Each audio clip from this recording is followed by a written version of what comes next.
썰TV 구독자 여러분, 안녕하세요. 저는 30대 때 시댁 인간들에게 질려서 이혼하고 지금은 현재 남편과 행복한 나날을 보내고 있는 40대 후반 여성입니다. 제가 여러분에게 들려드릴 이야기는 오랜 시간 가족이라는 이름 아래 묻어둔 상처를 딛고 자신만의 길을 걸어간 이야기예요. 부당한 차별, 은근한 무시, 노골적인 편애 속에서도 저는 꿋꿋하게 제 자신을 지키고자 노력했습니다. 그 여정 속에서 벌어졌던 통쾌한 반전과 인간의 민낯을 들려드릴까 해요. 한때 제게는 동서가 있었습니다. 동서는 저를 보며 송충이는 솔잎이나 드셔야죠 라고 말하며 비웃고는 했어요. 그러다가 옆자리에 있던 변호사가 제게 90도로 인사하자 그 자리에서 기절초풍하고 말았습니다.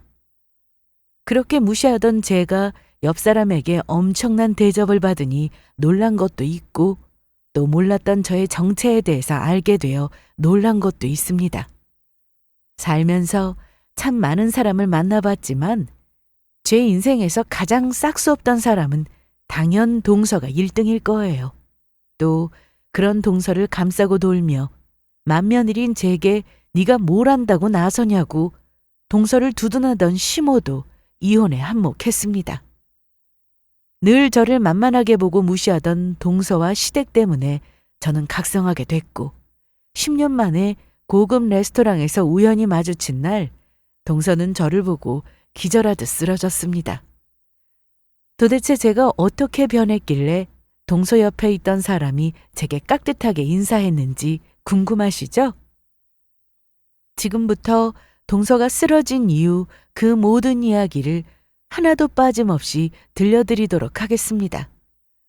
끝까지 들어주신다면 분명 마음 한구석이 시원해지는 통쾌한 사이다 복스가 기다리고 있을 거예요. 속 시원한 한방 함께 느껴보시죠. 그럼 지금부터 제 이야기를 시작하겠습니다. 저와 남편은 지인의 소개로 만나 결혼했어요. 결혼할 때 경제적으로 여유가 없어서 애를 먹었지만 다행히 시댁의 도움으로 잘 해결할 수 있었습니다. 저는 외동딸이었고 남편은 밑으로 남동생이 한 명 있었어요. 남편과 저의 다른 점은 이뿐만이 아니었습니다. 바로 집안의 경제력도 참 달랐어요. 남편 집은 그렇게 못 사는 수준이 아니었고 그럭저럭 괜찮았습니다. 문제는 저희 집이었어요. 저희 집은 남편 집에 비하면 경제적인 수준이 한참 부족했습니다. 저희 둘 다 벌이는 비슷비슷했고 모아놓은 돈도 비슷했는데 아무래도 집안 수준이 다르다 보니 결혼할 때 친정집은 지원해줄 돈이 한 푼 없었습니다. 그래서 초기에는 시모가 이 결혼을 반대하기도 했어요. 그래도 비슷한 수준의 집안과 결혼해야 하지 않겠냐고 그냥 헤어지라고 반대하셨지만 당시 우리는 서로를 너무나도 사랑했고 도저히 헤어질 수 없었습니다. 남편의 설득 끝에 시모는 결국 두 손 두 발 다 들고 우리의 결혼을 허락해 주셨어요. 그때 시모가 이렇게 말했습니다. 원래 며느리는 우리보다 못한 집에서 데려오는 거다. 뭐 아들이 너 하나뿐인 것도 아니고 둘째는 더 좋은 며느리 얻으면 되지 뭐. 시모는 저를 못마땅해 했지만 아들이 둘이나 있으니 한 명은 못한 집에서 며느리를 얻어도 된다고 하셨어요.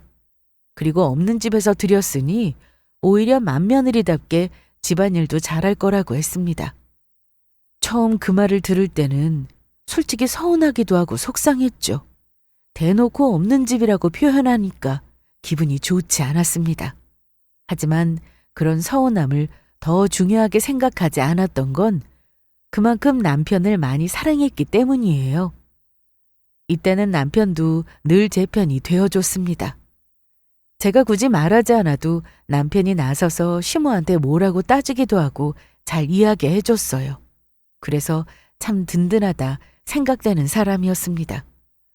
평생 이렇게 제 편이 되어주고 저를 지켜줄 수 있을 거라 생각했어요. 그런데 이건 저만의 엄청난 착각이었습니다. 원래 남자들이 다 그런 건지 모르겠지만 주변 이야기를 들어보면 제 남편과 비슷한 사람들이 많더라고요. 연애 때는 다 들어주고 한없이 자상하게 잘해주고 신혼 초기까지만 해도 정말 다정다감한 사람이었는데 살다 보니 어느 순간 변해 있었더래요. 저희 남편 역시 그랬습니다.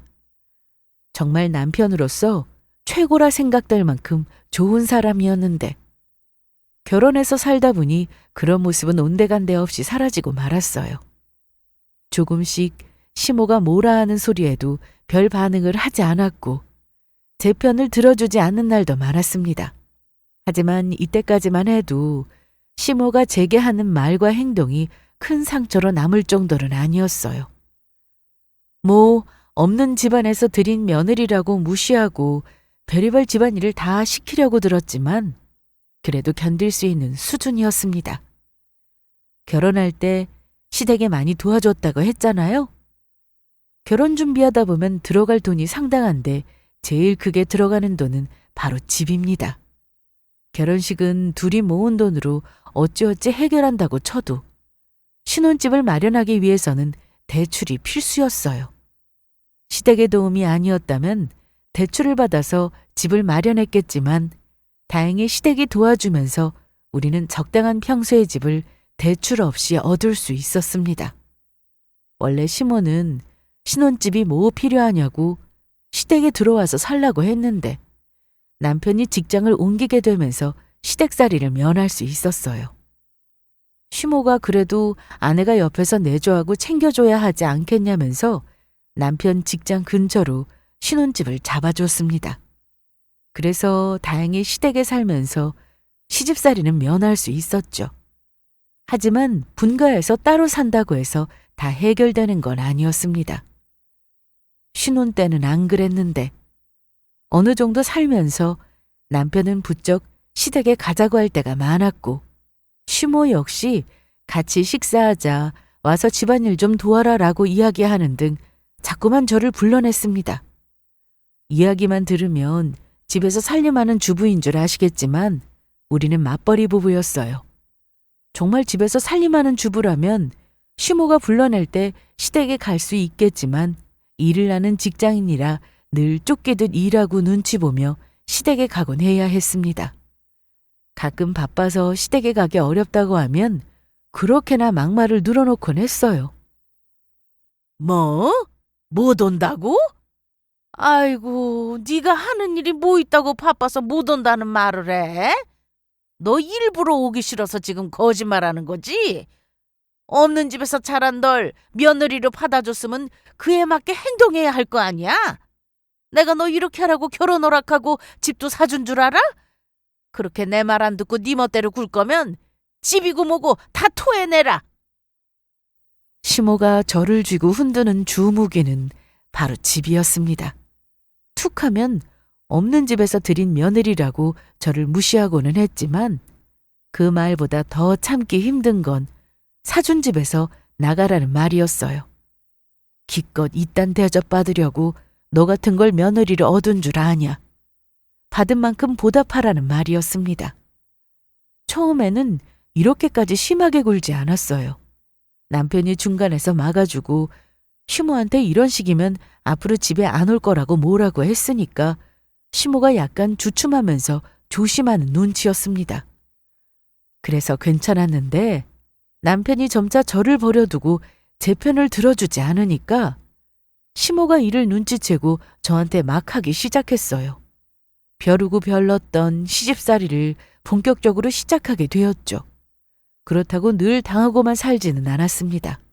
저도 시모한테 이야기할 때는 하고 일부러 저를 불러 시집살이 시키려 들 때면 일 핑계 대면서 안 갔어요. 그렇다 보니 시모 입장에서 저는 아주 배은망덕한 며느리였습니다. 시모의 말대로 마음에도 안 드는 거 기껏 며느리로 받아주고 집까지 사줬는데 하라는 대로 안 하니까 얼마나 싫고 미웠겠어요. 아주 눈에 가시였을 겁니다. 그러니 한 번 혼내도 될 거 더 정립돼서 두 번, 세 번 혼나고는 했습니다. 그럴 때마다 남편은 아무런 행동도 취하지 않았어요. 한 번은 이게 너무 힘들고 지쳐서 남편한테 도와달라고 표현했습니다. 도와달라고 한 번 말하자마자 도와주면 참 좋은데 과장되게 말하면 한 100번은 말한 것 같아요. 제발 도와달라고 네 엄마 때문에 너무 힘들고 스트레스 받아서 못 살겠다고 이렇게 날 내버려 두고 시모한테 지켜주지 않을 거면 이혼까지 생각하고 있다는 말까지 했어요. 저로서는 초강수를 둔 셈이죠. 남편이 하도 안 도와주니까 이혼이라는 말까지 꺼낼 수밖에 없었어요. 물론 진심으로 이혼을 생각하고 한 말은 아니었습니다. 이혼이라는 말을 꺼내면 남편이 놀라서 그제야 저를 도와줄 거라 생각했기 때문에 한 말이었어요. 역시나 남편은 깜짝 놀라면서 뭐 이런 일로 이혼까지 하냐고, 그동안 본인이 도와주지 못해서 정말 미안하다고 뒤늦게 사과하더니 그때부터 정신 차린 듯 제대로 행동하기 시작했습니다. 그래서 이때 이혼을 면할 수 있었지만 우리는 결국 이혼하고 말았어요. 이혼 시기가 잠시 늦춰졌을 뿐이지 이혼을 막을 수는 없었어요. 왜냐고요? 저를 무시하는 시댁이 있는 한 이혼은 피할 수 없는 선택이었습니다. 시모는 처음부터 저를 마음에 안 들어 했고 무시했지만 시댁에 동서가 들어오고 나서 그 감정의 골은 더욱더 깊어져만 갔어요. 앞서 말씀드렸듯이 남편에게는 남동생이 한 명 있었는데 저희가 결혼하고 나서 2년 뒤에 결혼했고 동서가 시댁에 들어오게 됐습니다. 이때 시모는 동서를 참 마음에 들어 했고 무척이나 예뻐했어요. 왜냐하면 동서는 잘난 변호사였거든요. 동서 집안도 잘 사는 편이었고 또 능력 있는 변호사니까 시모 입장에서는 얼마나 예쁜 며느리였겠어요. 그에 반면 저는 가진 거 없는 집안에 별 볼 일 없는 며느리이니까 동서랑 두고 보면 비교되는 게 당연했습니다. 매 순간을 동서와 비교당하고는 했어요. 저는 맏며느리라 명절이건 제사건 뭐든 제가 알아서 해야 했습니다. 그러던 중 시모의 생신날이었고 이때도 여느 날과 다름없이 저 혼자 시모의 생신상을 다 차려야 했어요. 그래서 미리 집에서 몇 가지 음식을 만들었습니다. 시모가 좋아하는 여러 음식과 갈비찜을 만들었고 그걸 바리바리 챙겨서 시모 집으로 향했어요. 하지만 돌아오는 건 동서와의 비교였죠. 아이고, 우리 둘째 며느리는 참 센스가 좋다니까. 어쩜 이렇게 선물을 기가 막히게 잘 고를까? 아유, 너는 둘째 좀 보고 배워라. 맏며느리가 돼서 둘째보다 못하면 어쩌니 그래? 이래서 능력 있는 며느리를 얻어야 한다니까. 시모는 이런 식으로 뼈 있는 말을 던지며 저를 무시했습니다. 그럴 때마다 동서는 아무 말 없이 웃으며 시모와 같은 눈빛으로 저를 쳐다봤습니다. 시모가 이렇게 저를 무시하는데 동서라고 뭐 다르겠어요? 어느 순간부터는 동서도 시모와 마찬가지로 저를 무시했습니다. 몇 가지 예를 들자면 명절날 저는 이른 새벽부터 전을 부치며 땀을 삐질삐질 흘리고 있는데 동서는 늘어지게 하품을 하며 방에서 나오더니 시모한테 이렇게 말했습니다. 어머니, 저 너무 졸린데 더 자도 되죠? 어차피 저는 형님이 더 잘 부치시잖아요. 그럼 부지런한 네 형님 있는데 무슨 걱정이야. 가뜩이나 일도 많고 피곤할 텐데 이럴 때 푹 쉬어야지. 귀한 변호사님 손으로 전 부치게 할 수는 없지. 이런 건 큰애가 알아서 하면 되니까 우리 작은애는 얼른 들어가서 푹 쉬렴. 다 차려지면 그때 부르마. 시모는 이런 식으로 동서와 저를 편애했습니다. 동서랑 저랑 둘 다 똑같이 일하는데 동서는 변호사라는 이유로 귀한 대접을 받았어요. 저는 늘 시댁 일을 도맡아서 해야 했고요.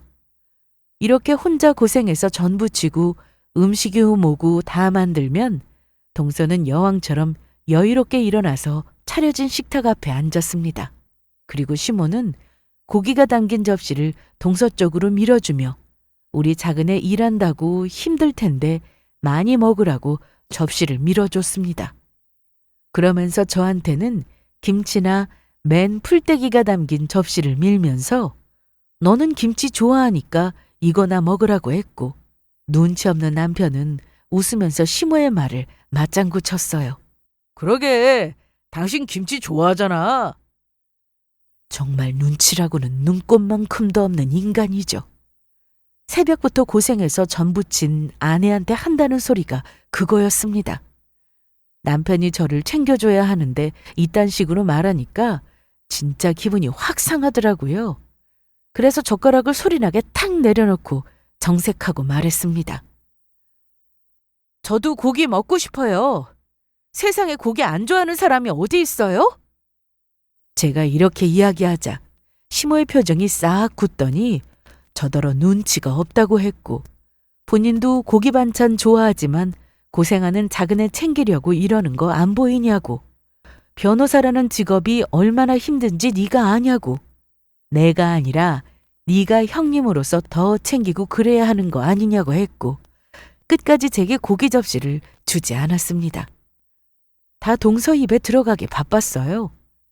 동서는 시모가 챙겨주는 고기만 날름날름 잘도 받아 먹었고요. 이것뿐만이 아니에요. 이 밖에도 서운했던 게 또 있었습니다. 제 생일 때 시모가 준 선물이 뭔지 아세요? 바로 고무장갑이었습니다. 생일날 겨우 고무장갑 하나 주면서 며느리 손 생각해서 이렇게 고무장갑까지 사주는 시어머니가 어디 있냐고 하더군요. 그러면서 동서 생일에는 명품 화장품 세트를 선물로 사줬습니다. 정말 너무도 차이나죠? 명절이면 저는 꼭 일하는 며느리였고 동서는 대접받는 막내딸 같았어요. 같은 며느리이고 같은 여자인데 저는 늘 뒤편에 서야 했어요. 집으로 돌아오는 차 안에서 저는 남편에게 하소연했습니다. 그럴 때마다 남편은 그냥 좋게 넘겨라. 엄마는 원래 그런 사람이다 라는 말뿐이었어요. 그래서 제가 그랬죠. 좋게 넘기는 것도 한두 번이지 한 번, 두 번, 몇 번 누적되면 결국 사람은 무너지고 만다고요. 처음 이혼 이야기 꺼냈을 때는 잔뜩 쫄아서 이것저것 다 해줄 것처럼 굴더니 결국은 다시 원점으로 돌아왔습니다. 그래서 사는 게 참 고단하다 싶던 참이었는데 동서를 두고 차별하는 시모를 보고 있자니 어느 순간부터 내가 지금 뭘 하는 걸까? 시모의 차별이 제 자존감의 뿌리를 뽑아가고 있었다는 걸 뒤늦게 깨달았어요. 나는 죽어라 노력해도 인정받지 못했는데 동서는 변호사라는 이유로 시부모님께 극진한 대접을 받고 제가 무시당한 걸 즐기면서 시댁에서 여왕처럼 군림했어요. 결혼 생활에 있어서 제대로 현타가 왔고 이 지긋지긋한 굴레를 다 끊고 싶었습니다. 그래서 시부의 생신날 저는 도저히 참지 못하고 시댁 문 앞에서 뒤돌아서서 그대로 집으로 갔어요. 그리고 그날로 시댁과 연을 끊었습니다. 이 때문에 저는 남편과 이혼했어요. 남편은 하루아침에 변한 저를 이상하게 여겼고 여태 시부모님 비위 맞추면서 잘 지내다가 갑자기 왜 이러냐면서 이해하지 못했습니다. 그래서 남편에게 이혼을 요구했어요. 더 이상은 이렇게 못 산다고 내가 왜 이러는지 모른다면 부부로 같이 살 이유도 없다면서 당당하게 이혼하자고 선언했습니다. 한동안 이 일로 남편과 참 많이도 싸웠어요. 저는 계속 이혼을 요구했고 남편은 이깟 일로 이혼이라니 절대 인정할 수 없다고 했습니다. 그러다가 제가 소송까지 불사하자 남편은 그제야 어떻게든 저를 설득해 보려고 했지만 이미 돌이킬 수 없는 강을 건넌 상태였고 나중에는 이 사실을 알게 된 시모가 나서면서 상황은 더 꼬이기만 했어요. 너 미쳤어? 니까짓 게 뭔데 이혼하자는 소리를 해? 거지 같은 집구석에서 자란 걸 며느리로 걷어줬더니 그 은혜도 모르고 감히 이혼하자는 말을 입에 올려? 내가 이럴 줄 알았어. 이래서 이 결혼 반대했던 거야. 배운 거 없는 것들은 이런 식으로 사람 뒤통수 치니까 내가 그렇게 반대했던 거라고. 시몬은 제게 악을 써댔고 오만 가지 욕을 해대며 저를 몰아세웠습니다. 툭하면 별볼 일 없는 걸 며느리로 받아줬는데 어쨌는데 그딴 소리 지긋지긋하게 듣기 싫었는데 또 이렇게 듣게 되니까 저도 꼭지가 확 돌더라고요. 그래서 저도 참지 않고 시모한테 하고 싶은 말 다 쏟아냈습니다. 이혼의 책임은 전적으로 시모한테 있다 그러길래 똑같은 며느리인데 사람을 왜 무시하냐. 나는 이렇게 사람 차별하고 무시하는 집안이 오히려 더 격떨어져서 싫다고. 그렇게 능력 있는 며느리가 좋으면 이혼한 다음에 새 며느리 들이라고 했습니다. 나는 뭐 시모가 마음에 들은 줄 아냐. 돈 좋아하고 가식적으로 구는 시모의 모습이 참 역겨웠다고 했고 제 잘난 줄 알고 여왕처럼 행동하는 동서도 재수없고 꼴보기 싫었다고 했어요. 날 그렇게도 못마땅해 했으니 소원대로 나가주겠다고 하자 시모는 어디서 할 말 못할 말 구별도 못하고 막 짓거리냐면서 입에 거품 물고 난리쳤습니다. 그렇게 한바탕 소동이 일어났고 시모는 기껏 가족으로 받아준 은혜도 모르는 년 필요 없다면서 동서한테 이혼 사연을 맡겼어요. 하지만 그럼에도 불구하고 이혼 소송은 저의 승리로 끝났습니다. 이혼을 생각하고 준비하기까지 결코 호락호락하게 시간을 허투루 쓰지 않았습니다. 이혼할 때 하더라도 제가 받은 무시와 모욕적인 상황들을 다 보상받고 싶었어요. 그래서 이혼의 책임을 시댁에 묻고자 증거란 증거는 다 확보해 뒀습니다. 남편과 대화할 때, 시모랑 동서랑 대화할 때조차도 저는 모든 걸 다 녹취했어요. 증거는 많이 모으면 모을수록 좋다는 말을 듣고 박박 긁어 모을 수 있는 건 다 모았습니다. 그리고 어디 동서만 변호사인가요? 이혼을 전문으로 하는 변호사 많습니다. 동서는 이혼 전문 변호사가 아니었기 때문에 오히려 제게 더 유리했던 것 같기도 해요. 아무튼 이왕 변호사 선임하는 거 조금 비싸더라도 능력 좋은 변호사를 선임했습니다. 어차피 이혼할 때 위자료 받고 정신적인 피해 보상금까지 받을 거니까 이 정도 투자는 괜찮다고 생각했어요. 역시나 능력 좋은 변호사를 선임하기 참 잘했습니다. 비싼 만큼 그만한 값어치를 하더라고요. 워낙 증거가 많이 있다 보니 저의 억울함을 입증할 수 있었고 그렇게 당당히 저의 승리로 끝났습니다. 이혼할 때 위자료랑 시댁을 상대로 정신적인 피해 보상금까지 다 챙겨받았어요. 시모는 그런 저를 보고 돈 보고 접근해서 이혼한 거라고 천하의 못된 년이라고 했고 나중에는 꽃뱀 취급까지 했습니다. 이상한 소문까지 퍼뜨리길래 허위사실 유포 명예훼손으로 고소하니까 그제야 꼴이 내리더라고요. 아무튼 제 복수는 여기서 끝이 아니었어요. 이혼하는 건 복수의 시작일 뿐이었고 진정한 복수는 앞으로 잘 먹고 잘 사는 거였습니다. 하도 능력 없는 며느리, 가진 거 없는 며느리 취급을 받다 보니까 이런 쪽으로 갈증이 났어요. 저도 누구에게나 인정받고 싶고 당당히 성공해서 떵떵거리며 사는 모습을 보여주면서 만인의 부러움을 받고 싶었습니다. 그렇게 성공한다면 그게 정말 최고의 복수이지 않을까 하는 생각이 들었어요. 이혼하고 나서 저는 진지하게 앞날을 고민했습니다. 성공하려면 뭘 해야 할까? 내가 뭘 할 수 있을까? 진지하게 고민하고 성공에 찬 저의 미래를 그려나가기 위해 여러 가지 공부와 함께 많은 것들을 시작했습니다. 그리고 제 인생에서 처음으로 사업에 도전하게 됐어요. 곰곰이 생각해보니 뒤늦게 공부해서 다른 직업을 갖는 건 현실적으로 시간이 없었습니다. 그렇다고 마냥 같은 일을 하는 것도 성공할 가능성이 희박했고요. 크게 성공하려면 사업밖에 없다는 생각이 들었고 어떻게 하면 경쟁력 있는 사업을 이끌어갈 수 있을까 그걸 우선으로 고민했어요. 사업을 시작하기에 앞서서 주춤거리며 망설인 적도 있었습니다. 과연 내가 잘할 수 있을까? 괜히 건드리면 안 되는 걸 건드려서 잘못되는 건 아닐까?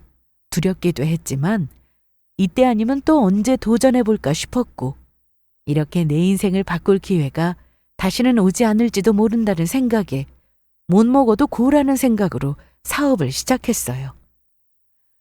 사업할 때 이것저것 돈 많이 들어가잖아요.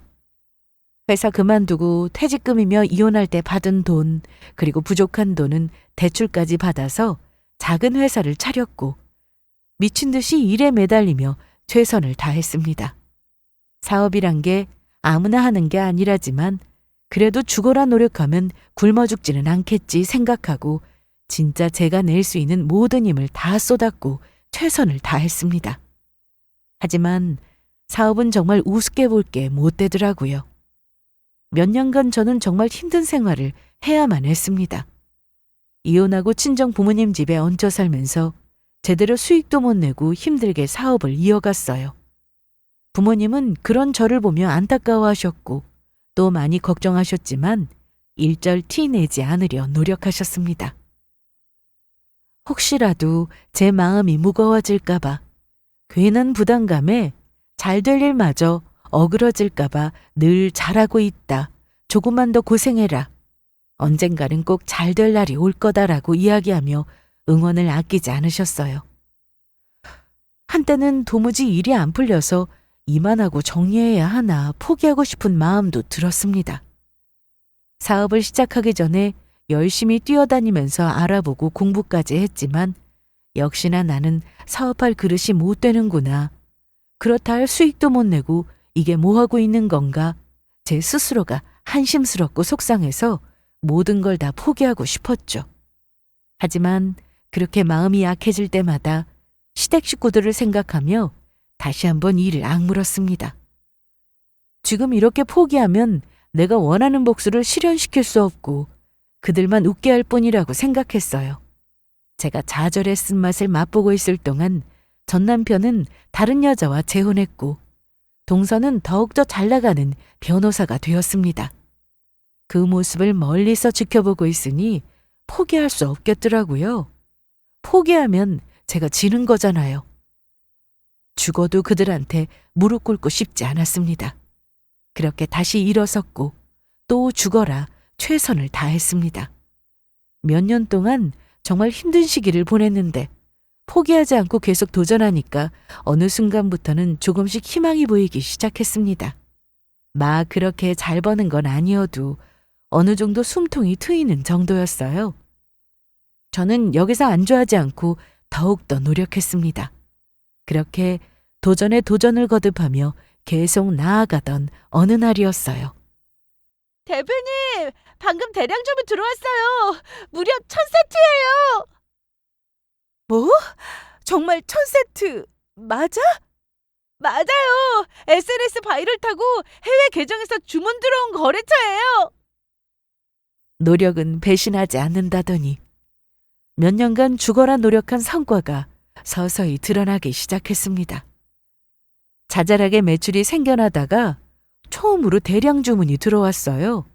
직원의 말을 듣고 저는 놀라움과 감격스러운 감정을 느꼈고 이게 꿈인가 생시인가 잠시 얼빠진 상태로 자리에 주저앉았습니다.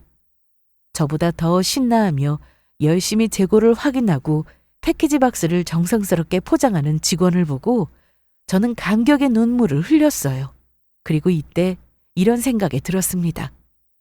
드디어 빛이 보이기 시작했다. 드디어 내가 해냈다. 라는 생각이 딱 들었어요.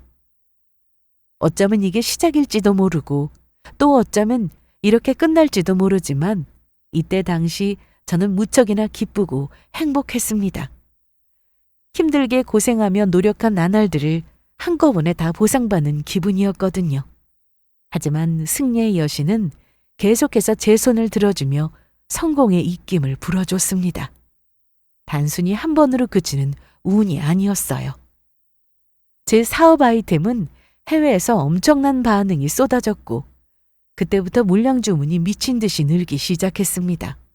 얼마나 바빴으면 집에도 못 가고 밤을 새워가며 물량 만들고 포장하고 택배 붙이는 걸로 바쁘게 움직였어요. 그러다가 나중에는 한 유튜버가 우리 회사 제품을 소개하면서 또 대박을 터뜨렸고, 이제는 국내 시장에서까지 큰 성과를 이뤄냈어요. 그렇게 저는 성공한 사업가로 성장했습니다. 지금 제 회사는 연 매출 100억이 넘는 중견 기업으로 성장했어요. 그리고 저는 제 인생에서 또 한 번의 성공을 이뤄냈습니다. 그게 뭐냐고요? 바로 지금의 남편을 만나 결혼한 거였어요. 남편을 만나고 깨달았습니다. 진짜 인연이라는 게 존재한다는 것을요. 남편과는 일을 하다가 만났고 1년 안 되는 시간 동안 서로를 알아가다가 그 후에 결혼했어요. 지금 제 남편은 전 남편보다 모든 면에서 더 나은 사람이었습니다. 그리고 남편은 저를 도와서 제 사업에 함께 해주고 있지만 사실은 남편에게 도움을 많이 받고 있습니다. 저보다 사업을 이끄는 방향성이 뛰어난 사람이었거든요. 아무튼 우리는 부부이자 파트너로서 함께 성공을 만들어갔어요. 그리고 몇 년 후 저는 제가 원하던 복수의 마지막 마침표를 찍을 수 있었어요. 바로 동서와 한 고급 레스토랑에서 다시 마주한 날 기다리고 기다리던 통쾌한 복수를 펼칠 수 있었습니다. 이날은 저희 부부의 결혼기념일이었어요. 회사 일을 일찍 마무리하고 모처럼 남편과 근사한 레스토랑에서 함께 식사하면서 결혼기념일을 축하하기로 했죠. 이 레스토랑은 서울에서도 손꼽히는 곳이라 예약하기 힘든 곳인데 남편이 저를 위해서 몇 달 전부터 예약해뒀더라고요. 원래는 그냥 집에서 조용하게 축하하려고 했는데 남편은 이렇게 좋은 날 그냥 넘어갈 수 있겠냐면서 저를 그곳으로 이끌었습니다. 사실 우리는 결혼기념일 뿐만 아니라 제 복수를 축하하기 위해 그곳으로 향했어요.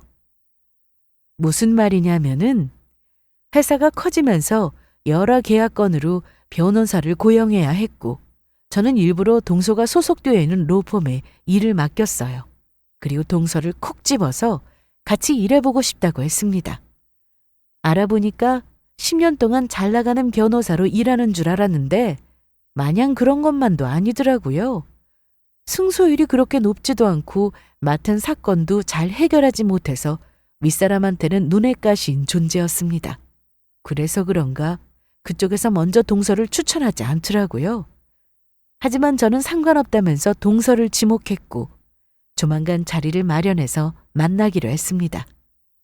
그렇게 남편과 대망의 복수할 날을 기다리며 함께 축하하기로 했어요. 우리는 분위기 좋은 창가 자리에 앉아 샴페인을 주문하려는데 어디에선가 익숙하게 기분 나쁜 목소리가 들려왔습니다. 고개를 돌려보니 동서가 삐딱하게 팔짱을 끼고는 저를 쳐다보고 있었어요. 형님? 세상에 맞네. 아무나 오는 곳이 아니라 긴가민가 했는데 여긴 어떻게 오신 거예요? 아니, 아무나 오는 곳 아니라고 해서 기대하고 온 건데 이게 뭐야? 이렇게 끝도 안 되는 사람이 막 들어와도 되는 건가? 고객 관리가 영 엉망이네. 성충이는 솔잎이나 먹고 살아야 하는 건데. 생각지도 못한 곳에서 동서를 마주칠 거라고는 상상도 못했습니다. 제가 지금의 남편을 만나 재혼하고 사업을 성공하게 하는 데까지 거의 10년이 걸렸거든요. 복수를 마무리하기 위해 보고 싶지 않은 얼굴이어도 봐야겠다고 생각했고 곧 만날 거라 여겼는데 여기서 이렇게 만나게 될 줄은 전혀 몰랐습니다. 꽤 긴 시간이 흘렀음에도 동서는 참 여전했어요. 10년 전처럼 오만한 태도와 비우는 표정이 그대로더라고요. 하긴 그 싸가지가 어디 가겠어요? 싸가지 없는 말과 행동에 모처럼 좋은 날 기분 망치게 생겼지만 그래도 나름대로 괜찮았습니다. 여전히 그대로 싸가지 없는 게 고맙기까지 하더라고요. 이렇게 나와야 복수하는 맛이 있잖아요? 동서는 계속해서 거만하게 저를 내려다보고 있었고 남편은 누구냐는 눈짓을 보내왔습니다. 그래서 전 남편 동생의 처라고 이야기했고 자리에서 일어나 당당하게 동서에게 걸어갔습니다. 그때와는 달리 한층 여유로운 미소를 지은 채 말이죠. 그런 저의 모습을 본 동서는 살짝 당황스러워하다가 이내 어이없다는 웃음을 지었습니다. 오랜만이네. 가끔 동서 소식 전해 들었어. 우리가 인연이 있나 봐. 여기서 다 만나는 걸 보니. 어머, 우리가 반갑게 인사할 사이는 아닌데 퍽 반갑게 여기시나 보네요? 반갑지 않을 이유가 뭐 있겠어. 언젠가 재수없는 그 낯짝을 다시 보고 싶었거든. 이렇게 성공해서 말이야. 뭐? 재수없는 낯짝. 이혼한 마당에 계속 형님 대접해주니까 뭐라도 되는 줄 아나 보네. 이렇게 비싼 곳에 나랑 만나니까 이래도 된다 싶은 건가? 동서는 한쪽 입꼬리를 올리며 비웃었고 아니 꾸운 눈으로 저의 머리부터 발끝까지 쭉 훑어보았습니다. 그러고는 제 뒤에 앉아있는 남편을 보고는 이제 알겠다는 듯 이렇게 말했어요. 아, 이제 알겠네. 어디서 돈 많은 남자라도 꼬셨나 봐. 제주 한번 참 좋네. 곰인 줄 알았는데 여우였을 줄이야? 동서는 이 말을 시작으로 더한 말도 서슴없이 해댔습니다. 저 남자가 돈이 그렇게 많냐? 그런 남자를 어떻게 꼬셨냐? 혹시 이혼하기 전부터 불륜을 저지르고 있었던 거 아니냐? 그래서 이혼하자고 한 거냐는 이상한 소리를 해대기 시작했어요. 그 말을 들은 제 남편은 지금 무슨 소리를 하는 거냐고 발끈하며 자리에서 일어났습니다. 사실 남편은 제가 어떻게 전 남편과 이혼했는지 전 시댁 식구들과 무슨 일이 있었는지 다 알고 있었어요. 부끄러운 과거라 말하고 싶지 않았는데 어떻게 포기하지 않고 성공하게 되었는지 이야기를 나누다 보니까 제 마음속 깊이 박혀있던 아픔을 이야기하게 됐죠. 제 이야기를 들은 남편은 세상에 그런 몰상식한 사람들이 어디 있냐면서 저보다 더 화를 냈고 속상해했습니다. 그리고는 이렇게 성공했으니 됐다. 고생했다. 앞으로 함께 더 잘 먹고 잘 살면서 그들에게 같이 복수하자고 했는데 여기서 전 동서를 딱 만나게 되었으니 남편은 참지 않고 저를 지키기 위해 나섰습니다. 동서한테 경우 없게 무슨 말버릇이냐. 변호사라고 들었는데 수준이 고작 그 정도밖에 안 되냐고 했고 아내가 날 꼬신 게 아니라 내가 아내에게 반해서 결혼했더라고 했습니다. 그 말을 들은 동서는 재혼까지 했냐면서 놀라워했고 이내 남편한테 그러면 왜 이혼했는지 들었을 거 아니냐. 고작 그딴 이유로 이혼하자고 하는 사람이다. 나한테 막말한 거는 한번 눈 감아줄 테니 이 여자한테서 정신 차리고 도망가라고 했습니다. 반할 이유가 없을 만큼 보잘것없는 사람이라고 또 저를 무시했어요. 그래서 저는 바로 동서의 뺨을 때렸습니다. 좋은 자리에서 말이 심하네. 나 오늘 결혼기념일이야. 고상한 곳에서 고상하게 상대해주려고 했더니 매를 버는구나. 너 지금 나 쳤어? 미친 거야? 목소리 낮춰. 여기 있는 사람들한테 구경거리 되고 싶니? 네가 변호사로서 잘 나가는 그 10년 동안 나도 많이 변했어. 더 이상 네가 우습게 여기던 만만한 형님이 아니거든? 사실은 말이야. 우리는 오늘 이 자리가 아니라 다른 곳에서 만나기로 예정되어 있었어. 자세하게 이야기하자면 네가 일하는 로펌에서 말이야. 뭐? 그건 또 무슨 헛소리야. 네가 로펌을 왜 와? 아, 또 이혼하게? 동서는 상황 파악을 못하고 계속해서 저를 조롱했습니다. 그러거나 말거나 저는 제 할 말을 꿋꿋하게 이어나갔어요. 믿을지 모르겠지만 나는 이혼하고 사업을 시작했고 오늘 같은 날을 기대하며 죽어라 노력해서 지금의 자리에 섰다고 설명했습니다. 네가 생각하는 것보다 내가 이룬 사업을 상상 그 이상으로 훌륭하고 크게 성공했다고 했죠. 그래서 사업자, 변호사가 필요했고 마침 네가 생각나서 겸사겸사 얼굴이나 볼 겸 파트너 변호사로 한번 볼까 싶었다고 했습니다. 그렇게 이야기했더니 동서는 말도 안 된다면서 막 웃어대더라고요. 그 웃음에는 네가 무슨 성공이냐, 헛소리하고 있다는 식의 분위기가 담겨 있었습니다. 동서는 거짓말하지 말아라. 네가 돈 많은 남자 만나서 명품 옷 입고 이딴 곳에 앉아 있다고 해서 자신과 상대할 급이 되는 줄 아느냐고 무시했고 그 말에 남편은 화를 참지 못하고 얼굴이 빨개졌습니다. 금방이라도 건방진 동서한테 한바탕 퍼부을 기세였죠. 그러던 그때였어요. 한 정장 차림의 남성이 동서 옆으로 다가왔고 이내 우리를 보고는 아는 척 인사를 건넸습니다. 대표님 안녕하세요. 어떻게 여기서 다 뵙네요? 동서 옆에 선 남성은 저희가 로펌에 방문했을 때 상담해 준 사람이었고 알고 보니 동서의 선배였습니다.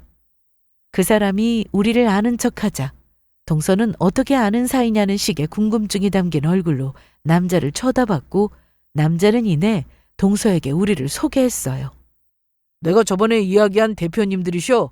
안 그래도 조만간 자리 만들어서 김변 인사시켜드리려고 했는데 어떻게 이렇게 뵙게 되네? 뭐해? 인사드려야지. 그게 정말이에요? 정말 이분들이 그때 말씀하신 분들이라고요? 사전에 우리가 동서와 일하고 싶다고 이야기해서 그런가 동서한테 우리에 대해 간략하게 이야기한 듯 했습니다. 동서는 남자의 말을 듣고 믿을 수 없다는 표정을 지었고 정말 그분들이 맞냐면서 재차 확인했어요. 그러자 남자분은 대표님들 앞에서 무슨 실례냐고 동서한테 눈치를 주기 시작했고 이번 일 회사 측에서는 다른 변호사를 추천했지만 대표님께서 김변을 선택해 주셨다고 제가 이야기한 그대로 말했습니다. 그러자 동서는 얼굴이 새하얗게 질렸어요. 마치 귀신이라도 본 것처럼 우리 부부를 쳐다봤습니다. 하긴 많이 놀랐겠죠. 늘 무시하던 사람이 어엿한 회사의 대표라고 하니까 믿기 힘들 만큼 깜짝 놀랐을 겁니다. 저는 그런 동서의 표정을 즐기면서 바라봤어요. 그리고 기다렸다는 듯 남성에게 이렇게 이야기했습니다. 사실 전 시댁 식구라 믿고 맡기려고 했는데 아무래도 다른 변호사에게 일을 맡겨야겠다고요. 10년 전에는 버릇없고 거만했지만 달라졌을 거라 생각했고 비록 이혼했지만 예정이 있어서 일을 맡기려고 했는데 여전히 버릇없고 개념 없고 수준까지 떨어진다면서 무시했습니다. 옆에서 남편 역시 맞장구를 쳐줬어요. 그러자 동서의 표정은 아주 볼만하게 변했고 옆에 있는 상사의 눈치를 보며 저를 노려봤습니다. 화는 나는데 차마 풀 수는 없고 환장을 노릇이었을 거예요. 남성은 연신 죄송하다면서 저희에게 고개를 숙였고 동서에게 얼른 사과하라면서 눈치를 줬습니다. 그러자 동서가 마지못해서 이를 꽉 깨물며 성의 없게 사과하더군요. 그래서 저는 다른 변호사에게 회사 일을 맡기고 추가로 동서를 명예훼손죄로 고소하겠다고 했습니다. 그 말을 들은 동서의 눈은 땡그랗게 커졌어요. 뭐라고요? 고소요? 그래, 고소. 아까 네가 내 명예를 훼손했잖아. 돈 많은 남자 꼬셔서 팔자 고쳤다. 꽃뱀이다, 불륜이다. 이렇게 얘기한 거 기억 안 나? 그럴 줄 알고 내가 다 녹음해뒀어. 이혼할 때 녹음했던 증거물이 엄청난 힘을 발휘하는 걸 보고 저는 느낀 바가 많았습니다. 그래서 업무적으로도 저 회사를 보호하는 증거로 활용하고자 업체와 거래할 때 녹취를 하고는 했어요. 동서랑 만나서 이야기하던 중 문득 나누는 대화를 녹음해야겠다는 생각이 들었고 동서 몰래 손을 움직여 녹음 기능을 켰습니다. 그리고 이렇게 당당히 녹음한 내용을 틀어주며 동서가 제 명예를 훼손한 사실을 드러나게 됐죠. 녹음된 내용을 들은 남성은 동서에게 이게 무슨 막말이냐고 혼냈고 제게 대신해서 고개 숙여 사과했습니다. 그리고는 이 일은 회사에서 책임지고 마무리하겠다고 했고 동서는 그대로 의자에 풀썩 주저앉았어요. 우리가 레스토랑에 나오는 순간까지 일어서지 못하고 있었습니다. 그렇게 저는 동서를 고소했어요. 얼마 후 동서는 전혀 다른 사람이 되어 저를 찾아왔습니다. 당당하고 거만하던 자태는 온데간데 없이 사라진 후였고 잔뜩 풀이 죽어 있는 모습으로 제 회사에 들어왔습니다. 처음에는 입을 떡 벌린 채 제 회사를 연신 두리번거리며 넋을 놓고 보더니 이내 저와 눈이 마주치자 벌리고 있던 입을 다물고는 조심스레 제게 다가왔습니다. 그리고 손에 들린 과일 세트를 제게 건네며 한 번도 본 적 없던 멋쩍은 미소를 지었어요. 형님, 저 왔어요. 와, 회사 진짜 좋네요. 이렇게 성공하시고 정말 대단해요. 축하드려요. 형님? 누가 형님이지? 이제 나는 그쪽 형님 아닌데? 죄송해요. 습관이 돼서. 그럼 뭐라고 불러야 할지. 대표님이라고 불러. 네, 대표님. 제 앞에서 한 번도 쭈글거렸던 적 없던 동서가 이렇게 저자세로 나오니까 기분이 참 이상했습니다. 묘하기도 하고 통쾌하기도 하고 그렇더라고요. 동서는 제게 그날 일은 정말 미안하다며 대표님인 줄 몰라 뵙고 함부로 이야기했다고, 그럴 의도로 그런 게 아니라 그냥 아주버님과 안 좋게 헤어지셨으니까 감정이 안 좋아서 그렇게 이야기했다고 했습니다. 아무래도 자신의 가족 일이다 보니까 그랬다고 했고, 제게도 가족이 있으니 자신의 마음을 어느 정도 이해하지 않냐고 하더라고요. 그래서 저는 이렇게 말했어요. 나도 한때는 동서의 가족이었는데 그때는 왜 나를 무시하고 만만하게 봤냐고 말이죠. 나는 동서가 그렇게 가족애가 넘치는 사람인 줄 전혀 몰랐다고 했습니다. 그러자 동서는 뭐라고 변명하려고 했지만 말문이 막혔는지 이내 죄송하다는 말과 함께 지나간 일은 다 잊고 앞으로 새롭게 시작하면 안 되겠냐고, 이렇게 용서를 빌 테니 자신의 사과를 받아주고 제발 고소를 취하해달라고 했습니다. 고소도 고소지만 자신 때문에 회사 이미지가 엉망이 됐고 또 이번 일로 윗선에 많이 찍혀서 해고당할지도 모른다고 하소연을 하더라고요. 나중에는 막 눈물까지 글썽거리면서 제게 도움을 청했습니다. 그래서 저는 그런 동서의 부탁을 시원하게 발로 차버렸어요. 만약 네가 단 한 번이라도 내게 형님 대접을 했다면, 적어도 같은 여자로서 존중하게라도 했다면 이렇게까지 매정하게 굴지 않을 거라고 했습니다. 만만하게 여길 때는 거들떠도 보지 않더니 이렇게 성공하니까 이제서야 빌빌거리면서 사람 좋은 척 하냐고, 역겨운 가식 다 집어치우고 돌아가라고 했어요. 100번 와도 고소 취할 마음 없고 로펌의 실력 좋은 변호사에게 회사 일을 맡기겠다고 했습니다. 나는 하도 잘난 체해서 엄청나게 대단한 변호사인 줄 알았는데 알아보니 업계에서 어떻게 살아남았을까 싶을 정도로 일도 못하고 고객들 평도 안 좋지 않냐고, 동서의 자존심을 툭툭 건드렸고 다니고 있는 로펌도 빽싸서 들어간 거 다 안다고, 그렇게 돈으로 해결하니까 실력이 그 모양인 거라고 했어요. 그러자 동서의 표정은 삽시간에 바뀌었고 또다시 표독스런 표정으로 저를 쳐다보며 이를 갈았습니다. 나중에는 네가 잘나면 얼마나 잘났냐고, 이깟 회사 영원할 것 같냐고, 자기는 대한민국 변호사라 고소당해도 얼마든지 해결할 수 있다면서 자신만만한 모습을 보였고 제게 고래고래 소리를 질렀어요. 결국은 경비분들의 손에 이끌려 질질 끌려나갔습니다. 저는 동서가 찾아와서 난리친 건 역시 영상과 녹취본으로 증거를 남겼고 업주 방해죄까지 추가해서 고소했습니다. 그렇게 동서는 제게 한 방 먹고 된통 당했어요. 그리고 결국 고소해서 제가 승리했고 동서는 무너지고 말았습니다. 그뿐만이 아니에요. 터질 게 터졌는지 그간 동서가 뒷돈을 받고 고객 관리한 증거와 사건을 조작한 게 들통나면서 로펌에서 해고되고 변호사 일도 못하게 됐습니다.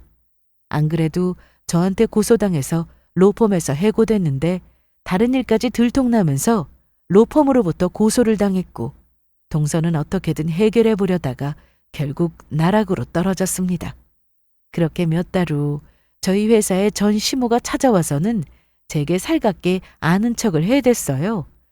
갑작스런 방문에 이게 무슨 일인가 싶었는데 들어보니 다 꿍꿍이가 있어서 온 거였습니다. 아이고 세상에, 그 계집애 말이 많네. 이렇게 어엿한 사정이 되었을 줄이야.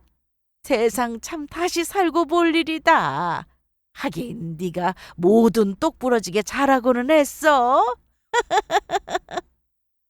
갑자기 찾아와서는 안 하던 살가운 짓을 해대서 왜 그러냐고, 여기는 어떻게 알고 왔냐, 간단하게 용건만 이야기하라고 했더니 동서가 알려줘서 찾아왔다고 했습니다.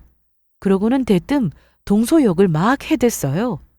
그렇게 아끼고 아끼던 둘째 며느리를 왜 욕하냐고 했더니 고소당해서 회사에서 해고되고 거기다 엄청난 금액의 고소를 또 추가적으로 당하는 바람에 경찰 조사까지 받고 보상금 마련하느라 집안 다 거덜날 판이라고 했습니다. 결국에는 서방님과 동서가 이혼까지 했다고 하더라고요. 그리고 그 과정에서 집안이 기울어졌고 남편이 재혼한 여성 역시 이런 집구석에 남아있을 마음 없다고 이혼을 요구했다고 했습니다. 시모는 애초에 저만한 며느리가 없는데 자신이 미쳤다면서 지난날 제게 했던 말과 행동을 모두 사과하고 싶다고 하셨어요. 그러면서 앞으로는 정말 잘할 테니 다시 자신의 아들과 만나주면 안 되겠냐고 했습니다. 참으로 뻔뻔한 인간들이죠. 망한 마당에 뻔뻔하게 찾아와서 악어의 눈물을 흘리며 다시 인연을 잇기를 바라다니 토악질이 나올 만큼 진절머리가 났습니다. 그래서 내가 미쳤냐? 나는 이미 더 좋은 사람과 재혼했고 행복하게 잘 살고 있다고 했습니다. 더는 당신의 아들과 만날 일 없고 마주친다 하더라도 더는 나와 상관없는 사람이라고 딱 선을 그었어요. 그러게 있을 때 잘해야지. 이제 와서 이런다고 무슨 소용이냐고 했고 다시는 찾아오지 말라면서 시모를 회사 밖으로 쫓아냈습니다. 인연이란 참 묘한 것 같아요. 아무리 잘라내려 해도 어딘가 다시 마주치게 되고 그 마주침이 어떤 결과로 이어질지는 누구도 예측 못하죠. 하지만 확실한 건 진심으로 묵묵히 걸어온 사람은 언젠가 인정받게 되어 있다는 것입니다. 그때 제가 받은 상처, 그 모든 무시와 조롱은 사라지지 않겠지만 이렇게 통쾌한 순간을 맞이함으로써 어느 정도 치유되기는 하더라고요. 혹시 지금 가족이나 시댁 혹은 주변 사람에게 무시당하고 있는 분이 있다면 이 말 꼭 전하고 싶어요. 당신은 절대 부족하지 않습니다. 그저 아직 당신을 몰라본 사람들 틈에 있을 뿐이에요. 그러니 힘내시고 당당하게 깨고 나오세요. 그리고 보여주세요. 당신이 어떤 사람인지를요. 그럼 지금까지 저의 긴 사연을 들어주셔서 감사합니다.